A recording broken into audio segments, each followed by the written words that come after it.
Hello میرے پیارے دوستو، مضمون کسے کہتے ہیں؟ چلیے آج اس کے بارے میں جانتے ہیں۔ کسی خاص موضوع پر جو تحریر لکھی جائے اسے ادبی اصطلاح میں مضمون کہتے ہیں۔ انگریزی میں اس کے لیے ایسے لفظ مخصوص ہے۔ مضمون کے متعدد اقسام ہیں اور اکثر موضوع یا انداز تحریر کی وجہ سے انہیں الگ سے پہچانا جاتا ہے۔ جس تحریر میں شعر و ادب کی تفہیم اور تعبیر و تشریح کی جائے اسے تنقیدی مضمون کہا جاتا ہے۔ جس تحریر میں لکھنے والے کا نظر علمی ہو اسے علمی مضمون کہا جائے گا۔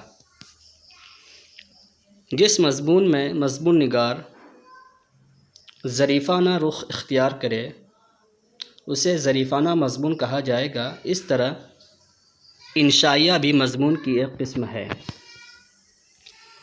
غیر افسانوی نثر میں مضمون نویسی کی اہمیت مسلم ہے۔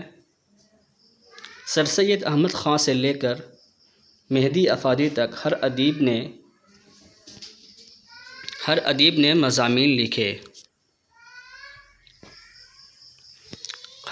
نے مضامین لکھے۔